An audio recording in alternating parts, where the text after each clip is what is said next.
და ისწავლოთ ბიზნესი. უნდა დაიწყოთ ნოლიდან, ზუსტად თქვენ სასაკში უნდა დაიწყოთ. არავის არ დაუჯეროთ და არავის არ უყუროთ და არავის არ მოусმინოთ, რომ თქვენთვის ადრეა ჯერ ბიზნესი. თქვენ ლუკა იცით ჩემთან მანქანებს რო ყიდის. 14 წლისაა ლუკა და დღეს პროფესიონალია 3 თვე აქაა. შეიძლება ორი უმაღლესი დაამთავროს და რასაც აქ პრაქტიკას მიიღებს, იმას ერთსად ვერაზროს ვერ მიიღებს. Просто ხო არის ინტერესი ლუკა მინდა გავზარდოთ საქართველოში ნომერ პირველი ბიზნესმენი აი ამ დარგში. რისი თქმა მინდა. თუ ვინმე გეტყვით თქვენ რომ თქვენთვის ადრეა თქვენი მტერია. თუ ვინმე გეტყვით რომ აი ეს სამსახური რასაც შენ ახლა ყიდი ან აწარმოებ შენი ხელით აბარებ და წვალობ შრომობ და ვინც გეტყვით რომ აუ ეს შენ არ გიკადრება ისიც შენი მტერია. თქვენ დაიწყეთ საქმე აი ამ ასაკიდან და სირცხვილი საქმის კეთება არც ერთი არ არის. ვინც გეტყვის რომ სირცხვილია ზუსტად ისაა შენი მტერი. ერთი რამ არის იცოდეთ. თქვენ იცით რომ ისეთი დაწესებულება არ არის საქართველოში, სადაც 7-8-10 ადამიანი არ არის პარტნიორი.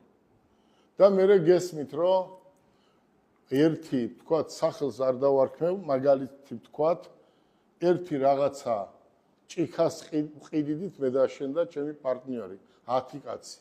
და თქვენ გაიგებთ, როცა ღარტაკები ვიყავით, ერთად ვიყავით და ერთმანეთს იმდენად პატივცემდით, რომ უკეთესი არ შეიძლებოდა. როცა ფული შემოგვივიდა, ეს ფული გასაყოფი რო შეიქმნა, მე კულუარებში დაიწყეს საუბარი, რომ მე ვაკეთებ და იმას რატომ მივცე, ან იმას მეტი აქვს და მე უფრო ნაკლები და საიდკენ მიდის ეს იზრდება მე შურისკენ. და ხო გაგიგიათ, ერთი ჭიქას ყიდი და ერთი კაცი და ახლა ყიდის 30. ყველა პარტნიორმა თავიანთვის გააკეთეს და ვერცეთი ვერ შეულოს ფულს, იმდენად დააგდეს ფასი ერთმანეთის ჯინაზე. ან ერთი ქირაობს ქილერს და კლავს მეორეს. თქვენ ბევრი ესეთი მაგალითი მოგისმენიათ და ბევრი წაგიკითხავთ. მე გეუბნებით გელა ვარკალაია, ყოველთვის ეცადეთ რომ პარტნიორი არ ყავდეთ. მარტო შენ დაიწყე. სხვისგან ისწავლე და სხვისგან ნასწავლი შენ გამოიყენე. ჩვენ ხო ლუკასი არაფერი არ გვინდა.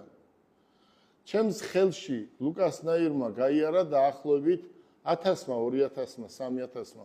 დუბაიში ვცხოვრობ 30 წელია. მე დუბაიში უფრო დაფასებული ვარ